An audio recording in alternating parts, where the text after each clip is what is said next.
Welcome back to this week's episode of the Dead Eye Records podcast. My name is Jess. And I'm Mark. And we're filming this live in our independent record shop based right here in Liverpool. This week, we're really excited to be joined by Chrissy, Jack and Pauline, all from QUARRY, which is an independent and alternative music venue right here in the heart of Liverpool. You guys are in the midst of moving location and opening up a brand new venue. So thank you so much for taking the time to come and be with us today. Yeah, you must be incredibly busy. So we're really appreciative of you taking the time out to come and join us. So for listeners who haven't been yet, can you describe what QUARRY is in like one sentence? Give us a strapline. What would you say? Community-oriented grassroots music venue with a focus on high-quality sound and forward-thinking programming. That's superb. Yeah. That sounds right. That's Cool. great. We agree. Nice one. Could you tell us the history of QUARRY, like how it all got started, and what was the ethos behind it? And Yeah. When did we start? We started in earnest in 2019. 2019. Yeah. And it was really a response to, we were playing in a group called Lone Saw together, doing sort of experimental, quite intense noise music. And we were like, not getting as many gigs as we wanted. right. And certainly when we did get the gigs, we're thinking this isn't quite what we want as a performance space. We want somewhere where we spent all this time focusing on the sound of the sound, and then we go and play upstairs above a pub or something on a little speaker and it just sounds rubbish. Right. And so we're like, let's do something about it. And so then we rented our first space, which was in Vauxhall on Love Lane, and went from there. We started with literally just really big speakers in a completely empty tunnel. That's amazing. And did you feel like at the time there was like a gap in the market for what you were doing, like something sort of like missing from the Liverpool scene? Yeah, well, I'd moved to Liverpool just as Cas closed down, and then Sound Food and Drink closed down. Whereas there's another one as well. There's Mellow Mellow. Mellow Yeah. Constellations closed Yeah. down about 8 months after we moved in here. And so what I saw was like, oh, there's barely any venues. But I think in people's heads, there were lots of venues. But at the point when we all kind of became friends, there was actually not as many venues as certainly there had been the year before. Interesting. So what was do you remember the first show that you ever put on? Like, In a QUARRY itself. yeah. Yeah, it was, kind of at the beginning, lots of our programming was based around experimental, noisier stuff. Cool. And I think that was just because, like Jack said, it was the band we were playing in and the sort of music we were really invested in. But the first gig was with a band from London called PC World, which is kind of like EBM, hard electronics. And we just had a strobe. Yeah. we hired in the strobe as well and a little lighting desk, and he came and showed us how to make it do all different things with it. That's awesome. There was that was when we started the grand piano. Yeah, and then Because it was more of an art space than it was a venue when we started. Interesting. So I came more from a recording background Right. and then a musician background, and hadn't really, maybe my live sound was only to the extent of like squat gigs and throwing up, kind of like plugging the vocals into guitar amps, and very much more like punk Full DIY. ethos. Yeah, really Yeah. DIY and like way scrappier. So that was the kind of, it was more, we were thinking this, people could do painting in there, or we could have some recording in there, and we didn't really have it wasn't like a plan to make a music venue. That was just the side of it that got the response, like a good response fast. Nice. Or the fastest. And we found ourselves going, well, let's do more of the live programming side of it. That's really cool. Was there ever a moment like where you were in the midst of it and you were like, right, this is going to work, we know what we're doing here? Or has it just been fly by the seat of your pants the whole time? We've always just been like, just head and mouth above water. Yeah. And we've just gone, what's going on? That's crazy. That's so good. Yeah. So it's been like a couple of years then, and obviously your Love Lane chapter came to a close in May earlier this year. Can you walk us through like the timeline then from the beginning, maybe up until May, and then before we head on to the future? well, the first sort of phase of QUARRY was like we had no outside, no garden. We had a single bathroom for staff and all the audience. So the first a year I think we did was essentially quite disorganized, but like you said, quite squat related sort of atmosphere where people were just happy to just walk in the space as it was. Nice. There Yeah. wasn't much expectation to what it should be like. and that was even before we had your recording studio in there. So it was just very sort of bare, but in a nice way, sort of like quite organically did evolve. Then the pandemic. Happened, Because actually. we opened for a week. Right. Or maybe it was about 11 days. And then we closed for 2 years. Yeah. So I was working with Yeah. TCS, or Total Control Sound, the production company in Liverpool. And I had a full-time job. Everything was great. And then I think my notice was for December. And then that gave us 2 months to fit it out as best we could. And that was still at the point when we were saving. So basically, the way we got it started was everyone put 80 quid a month into a bank account. And we did that for about a year till we had enough to do so. There's 5 of us at the time, I think. Mm-hmm. And then so I thought, right, I'll leave my full-time job because I know I can do this. And once there's a bit of a bar running, I should be able to keep going enough until it gets a bit bigger. And then, so left my full-time job and then built it for a month, opened for 2 weeks and then closed for 2 years. But I would have been on furlough, everything. But unfortunately, it was not. Yeah, we had a bit of a false start, really. But it was awesome, though, because we still had the tunnel. Yeah. We phoned the landlord up, Zumba Network Rail. I don't know if I should say this, but we phoned the landlord up. I think it's fine. Yeah. So I phoned the guy at Network Rail and just said, we still haven't had the contracts through for the lease for this building. Is there any way, now that we know we're going to close and we don't know when we're going to open, can we not pay? And he was like, yeah. And he also said, I thought you had been paying rent. There's like 4 months you've had this building for. From the start, from when we were doing the residency in there to taking it over properly. And so there was about $5,000 in back rent already. And he waived all of that for us, which was amazing. Wow. And then he just let us have it. Because no one came and took the keys back or anything. They just were like, yeah, Sam, we'll put it down as occupied. And then so it was like our living room. We had like sections for each household where we could all be separated and things. And we just watched films on the projector and listened to tunes on the massive speakers. Made a lot of music. Yeah. Well, we built the studio during the COVID during one of the COVID sort of phases. So yeah, we actually was kind of like a safe haven from the. Also, all of town was so empty and it was quite eerie. So even walking there was quite like, it was quite nice. Like I don't know, it was a nice breather to leave the apartment and just go in a nice big place that no one was there and. It was actually quite lovely for a while. To have like a dedicated space that you could be like creative in, I guess, as well. Yeah. And like give you some time to kind of bed into it as well and kind of see how it works. Must have been, quite a positive outcome to come from like a crazy time. And be together as well. Which is like, at a time when everyone was so isolated. I mean, I don't really remember it reopening. I remember. I remember after the pandemic. I remember putting like signs everywhere about like social distancing. The bar, we put little lecky tapes, sort of like to be like column 1, column 2, column 3 of people queuing. But it was Dolores and the Lion show. Yes. Oh yeah, that was the first one. Yeah. And we had the stage then. Did we? Or maybe that was low stage. It was definitely would have low been the low stage. one, Yeah. But everybody had masks. Like we did do it for a while. I remember being nervous. Yeah. About that particular aspect of it. Yeah. Well, because also back then it was a huge amount of pressure on like music venues being like, not the problem of spreading COVID, but kind of being at the sort of like root of like social distancing. And so we're like, okay, well, if we are opening, we have to really be responsible about this. So yeah, it was a bit nerve-wracking, to be fair. Yeah, for sure. And it was one of the last things to open up, right, I think, from memory. So, yeah, it was kind of push back. So, yeah. I think it was a strange, because even before the pandemic, so many places had closed, like the Cas, Mellow Mellow. I think Sound was after or during the pandemic. I can't remember. But by the time we actually opened, then we found ourselves in this strange position where there weren't actually many music venues of our size left in the city. So then that kind of haven that was ours during COVID, then once we opened the doors, it sort of kind of much quicker than we imagined became that haven for the community as well.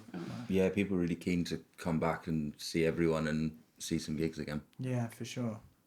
I really missed live music during COVID. It was just something that I feel like I'd taken it for granted over all those years. You just always had, especially living in a city, it was just always at your fingertips. You could go to any gig, anytime. And once it was gone, it really had an effect on me. It was pretty bad. So, so then why did the Love Lane sort of venue come to an end? What happened? Like, It was inevitable. It seems like. Yeah, I guess it's a recognizable tale. Property developer turning the site into luxury apartments. Yeah. Yeah. But presently it's a car park. But we knew when we were getting into it that it was going to be short and it might only be 4 years, and that something like this was looming from the very beginning. But at the time, 4 years felt like an absolute lifetime, and we never would have thought that. We're like, 4 years, that's amazing, that's so much time. So then when the walls started sort of closing in on that, I guess those 4 years weren't as long as we thought they were. But before we'd announced the sort of situation, we'd known for at least a year that it was going to happen. And we were kind of working behind the scenes to try and figure out what our next steps would be. And even if actually the next step was to open a venue, there was a period where we were debating having a break or putting it down for a little bit and then kind of regrouping. Yeah, we're going to do a taco shop. A taco truck. And we were going to go to Toulouse. nice. Yeah. But no, now we're still in a windowless basement. Not a bad plan B to have All though. over Europe doing tacos, man. What happened there? Like daydreaming while you're in the midst of construction now. Yeah. Like, Yeah. could have been. Could have Whilst been. doing wet ceilings, all with soil stacks exploding. Oh man, Have a taco did we make the right Tacos. choice? And then with that, if you knew sort of like a year in advance and you were busy working away in the background, did you guys get any support from like the city council or like music venue trust or to kind of preserve that venue going forward? Not really. I mean, they were like we've had meetings with them and stuff, but there's not much they can really sort of practically do. Like I've talked to numerous people that are associated with the council and things, and I was trying really hard to find a place around Quarry, remember, by the vacant lot. Yeah. And I tried to talk to the council, and but it just really, we're just like a small p for them. Like we're just so not that So important. they said we're too high risk. Yeah, we're Right. high risk for them. And I don't know so, what that means, but Yeah. we're too high risk to get much help. but so we had some help from Music Venue Trust in terms of like, someone to talk to and kind of vent to, because a lot of this seems like you're venting into the void because nobody's really aware of sort of like everything that goes into opening a place like that. And but yeah, no, there's no like, they can't really do much. So yeah, you're kind of left to your own devices very quickly. So yeah, that's the extent of what we've had. I guess your support came then from your community that you'd built like over those few years. Yeah. Like there was a Absolutely. crowdfunder, right? Like so Yeah. everyone Yeah. was just straight away wanted to get involved and just like because it was such a key part of everything that was happening in the city. Oh, we've Yeah. had so much help over the years from crowdfunding and from the city and all the people that come to the venue. Yeah. Because we got the garden done that way. Yeah. We've done 3 crowdfunds, haven't we? Yeah. Yeah. And they've all been build related. Yeah. It's normally it's when we have to build something new. Yeah. As you say, like community-driven venue. Like it's, Yeah. from our perspective, like obviously being in the record shop, we always hear people talking about your venue and projects like with such reverence. Like people like basically see it as like a really important part of the city. So it's one of the reasons we really wanted to sort of get you in and talk to you about it. So one of the things we focus on in the shop, really, we're passionate about is like supporting young talent in the city. We just feel like, if you're already an established artist, there's loads of routes for you to sort of, promote yourself and shine and stuff like that. But for younger artists and stuff like that, there's not really like a route, I guess, for them to sort of, express themselves and get their music heard. So I was just wondering if there was like, how do you balance like booking acts with like local talent? Is that something that you ever focused on, like nurturing local city talent? Yes, certainly. Like it is very important to me to make sure that there is always space for young artists coming from Liverpool. Yeah. It's always something that's being considered and brought into the conversation. If we're bringing like a bigger international touring act over and we've got space to book a support act, that act will always be from Liverpool. Nice. And we want to champion the artists that come from this city. I think especially like with the lack of venues that are there are in Liverpool at the minute compared to 10 or 15 years ago, Yeah. I think that does have an impact on how easy it is for bands to get heard or get sort of more national status. So Yeah. I think we have a duty to make sure that we're promoting bands from Liverpool. It's something we do take very seriously. And I think maybe where we do that differently, well, because also Chrissy is sort of the head of live and booking, and now along with Aidan Shard as well. And then I do the technical side of things and sound stuff and build things. Pauline handles everything else. But I think where Chrissy does well in terms of local talent is it not being particularly like tokenist, like, oh, here's like 8 local bands in one night. The way, because of our old location, it has to kind of be a party and an event. So you can't have like random local acts on. It has to be very, very considered. And I think that's where Chrissy's done really well over the years, is having the correct bands all on the same bill, so that the audience come away going, all 4 of those bands were amazing there. And you wouldn't necessarily think, oh, 2 of those, it's their first gig they've ever played. Because it's curated well, it all makes sense, and it feels, you come away going, wow, that was all brilliant. Yeah, you're not hearing the same 4 bands. Like everything, like there's you use the word balance a lot of like when do we give the audience a break? When do we want to challenge them a bit? You know, we want to open people's sort of perspective on things, and how do you play with that with booking is what Chrissy and Aidan have done really well, I think. It's kind of like an art form, isn't it, really? Yeah, you feel you're curating all the time, and not just per gig, but the wider program as well. And then you can like sort of have a bird's eye view and see where the gaps are, what sort of communities or audiences do we need to develop further, or what kind of music are missing from our program, and like could we explore that a little bit more. Those are the kinds of things that we have a little bit more time for now, which is really nice. Particularly in the last 6-7 months of QUARRY Love Lane, we were just like working on the fly constantly because we didn't know if we were going to be there in like 4 weeks time. So being able to have like a much longer lead time, like right now, Aidan and I are like 7 months ahead, which is like rare. Love So, And we've talked about it Yeah. for years, like, oh, what if we could like book that much in advance? Yeah. Like that Yeah. would be amazing. Can you imagine having time and a budget? And Yeah. we've got time and a bit of a budget now. That's crazy. So, do you imagine the next iteration of QUARRY? Do you think that will be just a nighttime venue, or are you planning a daytime program, or? Well, we've got a 24-hour license, and we kind of can do whatever we want. I think we're going to play it by ear as we go. Yeah. Because in our head, we used to do 4 shows a week. 5 felt a bit much. 3 or 2 didn't pay the bills enough. And I think we'll have to just find a rhythm again. I think we're splitting it into 2 as well, the building. So you'll come, well, we couldn't afford upstairs as well. I feel like that's important to say, because I think people assume we have exactly what the Magnet used to be. Okay. But we just have the downstairs. So you'll come down the stairs, and then to your left where the venue is, there'll be a door there, because it means we can have one side as a bar, and that'll be open way more regularly. Are we doing every day on it, or like every business day kind of thing, or like a normal bar? we haven't quite decided. Yeah. We're figuring Okay. that out.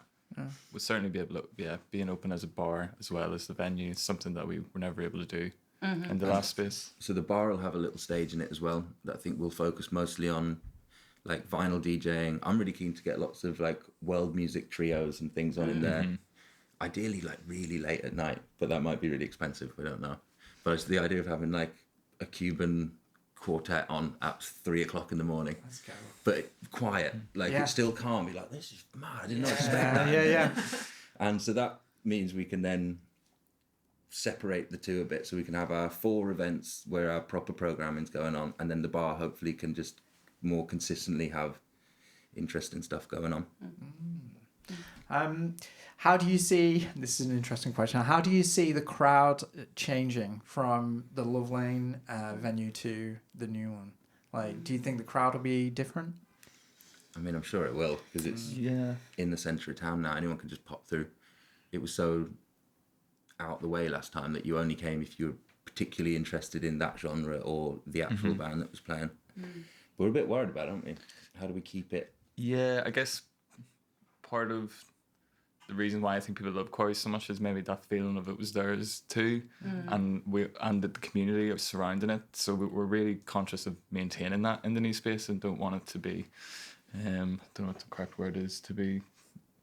Well, I think the music will do that itself. I think because we are so focused on new music and more unusual music.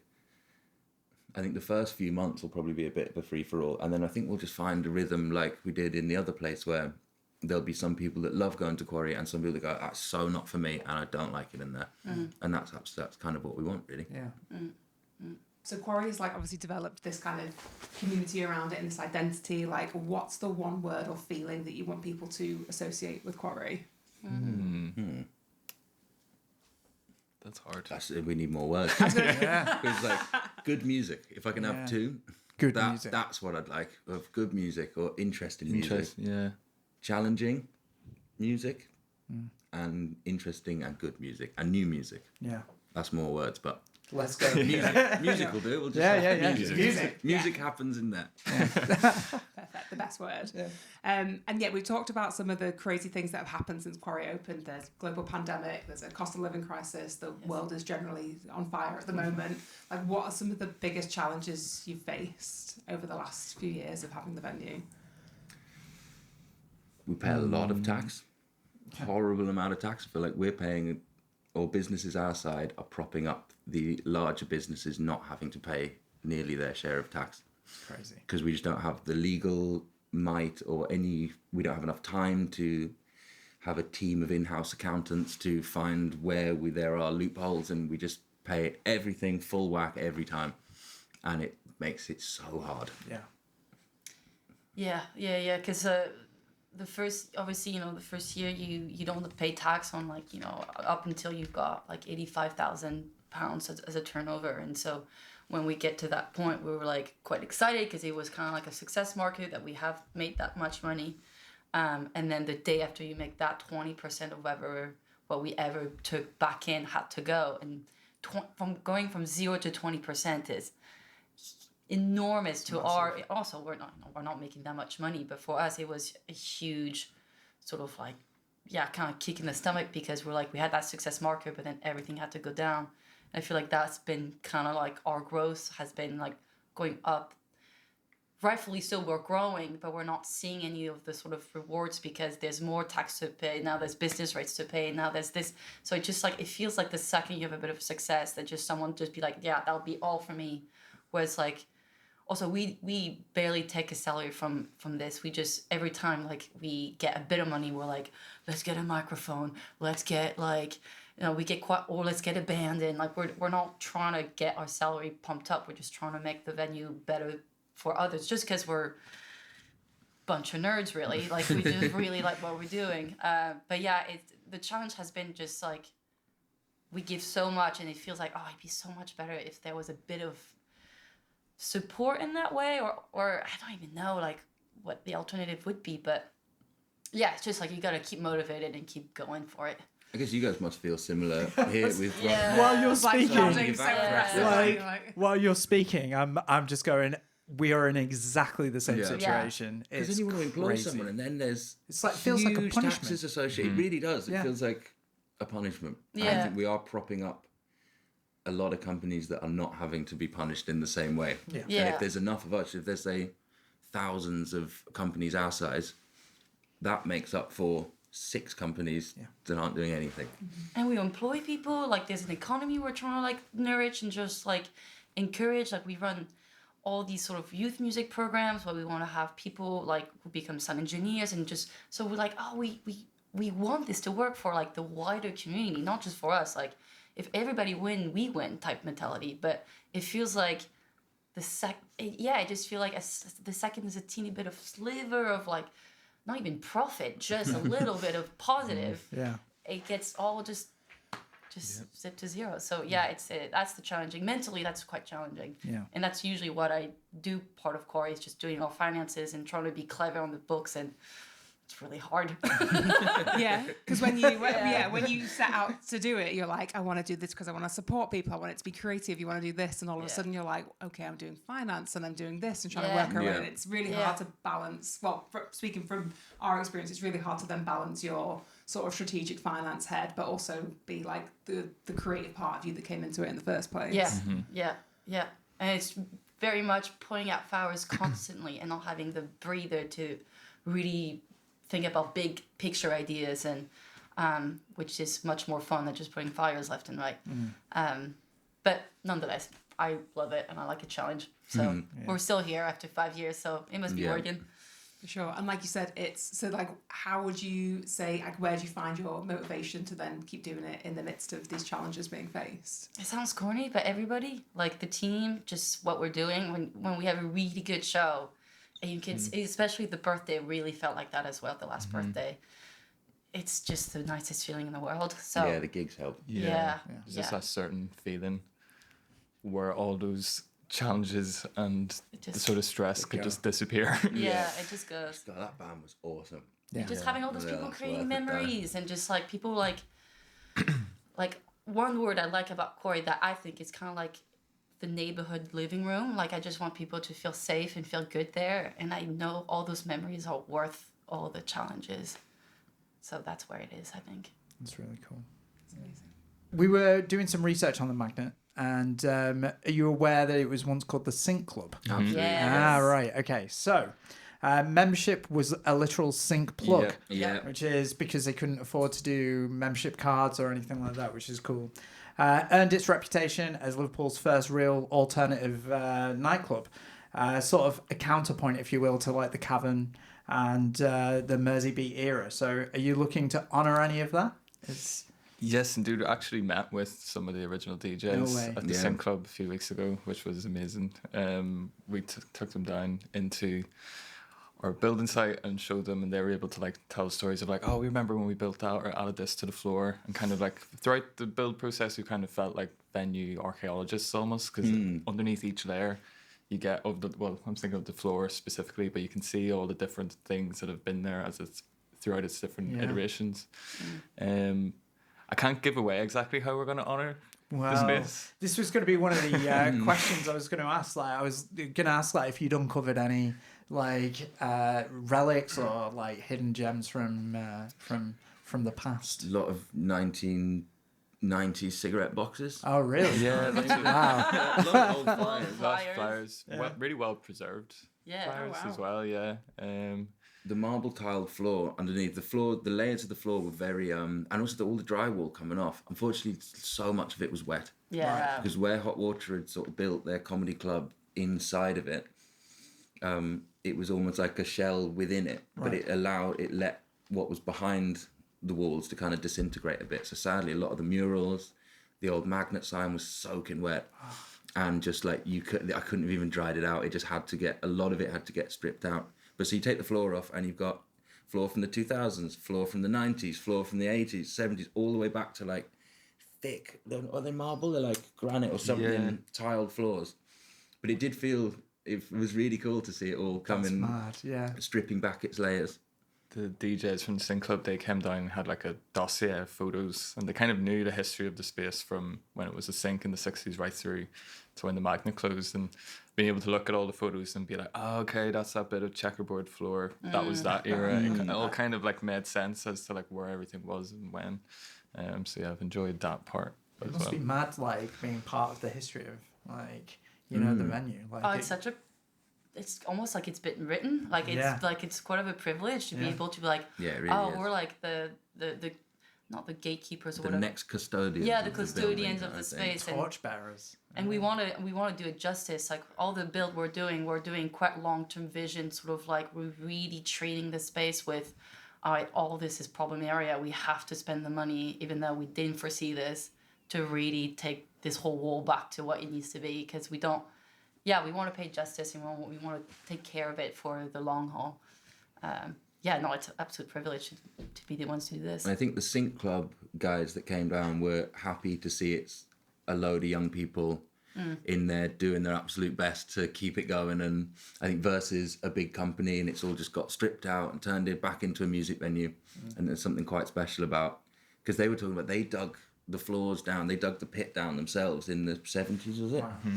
And then we're there with pickaxes trying to finish the job. And they so were like, cool. they just were like, oh, fuck, it's actually, it's the same vision they had, but just however many years on. That's so cool. Yeah, like 50, 60, 70 years later from the beginning, it's still being looked after with that DIY Yeah. ethos, which for them must be so nice to be like, yeah, like you said, Yeah. it's carrying on. It's got it like built into its DNA. Yeah.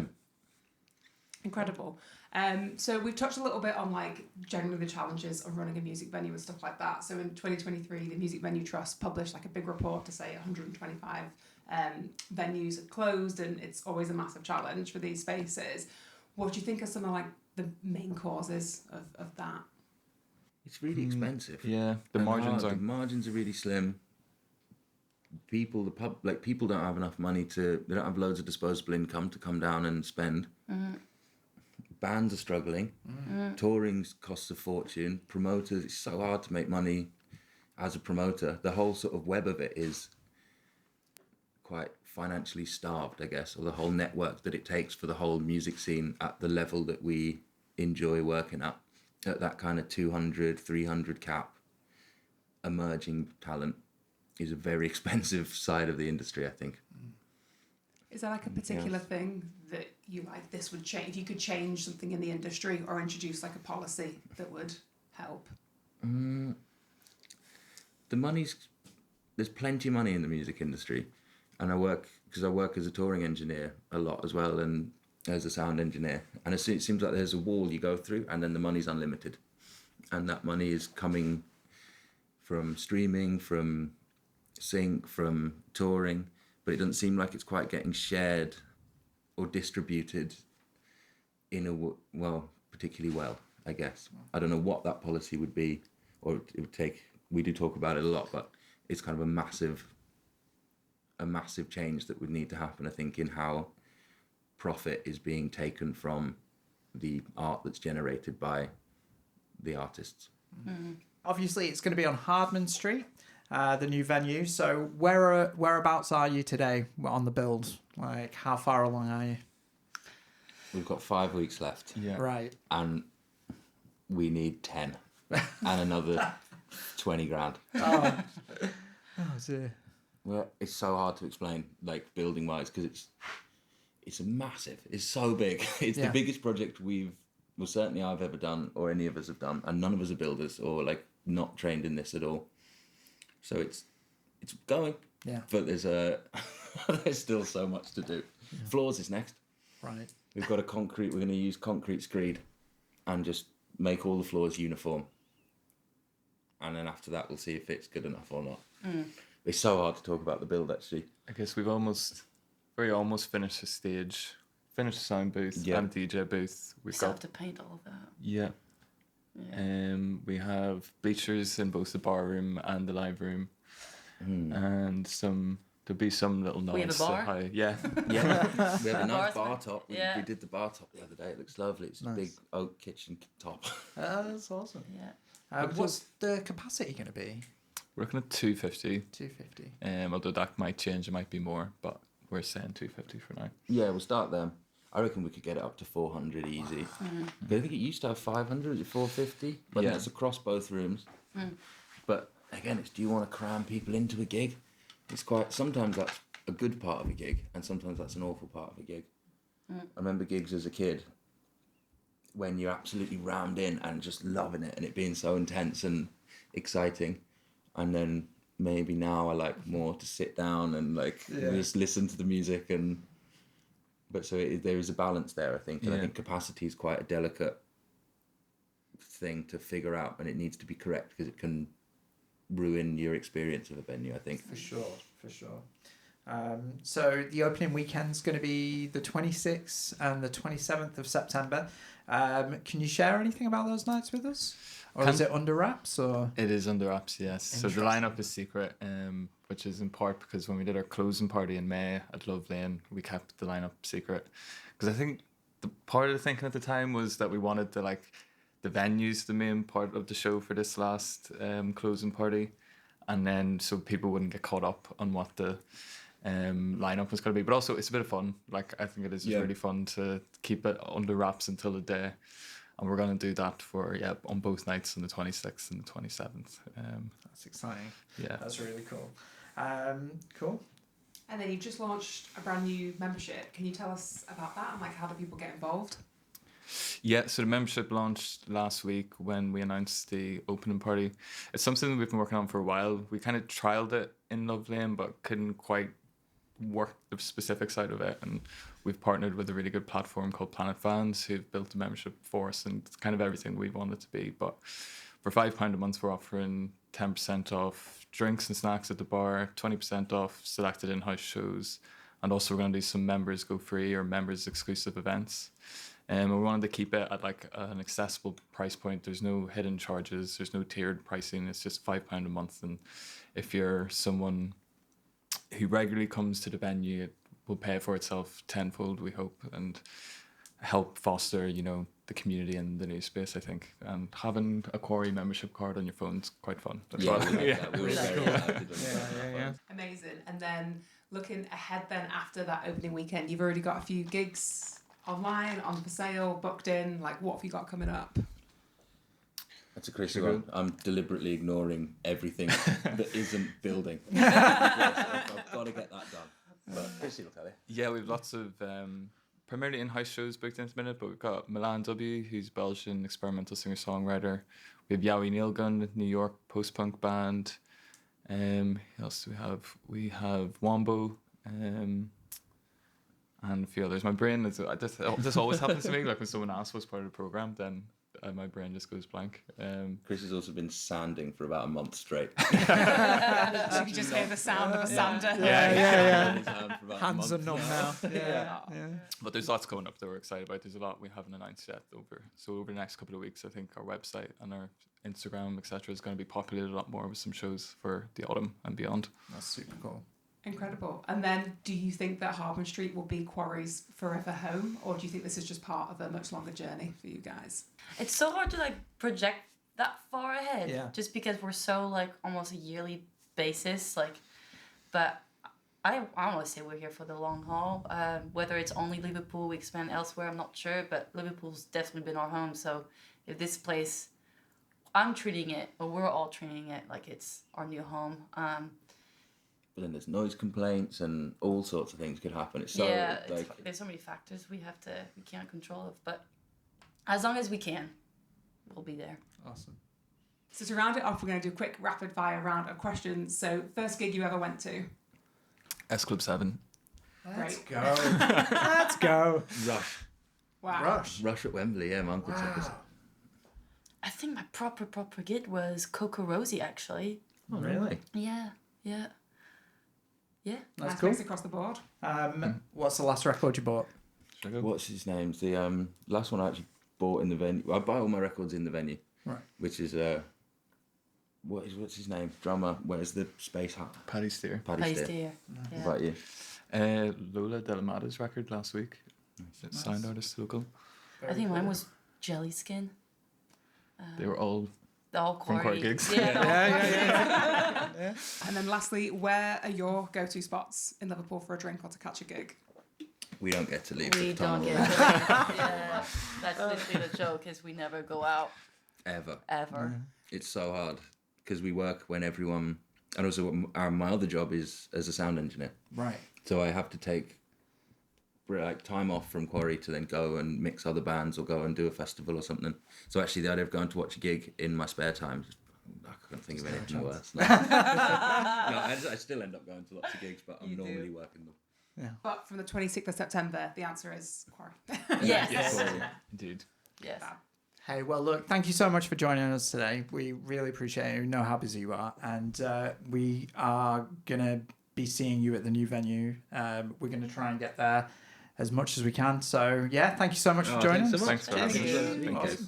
We'll pop links to everything down below about the membership, about the gigs, about the website and everything. So, go find out how you can become a member. Go book a gig ticket to what's coming up. And, see you next time.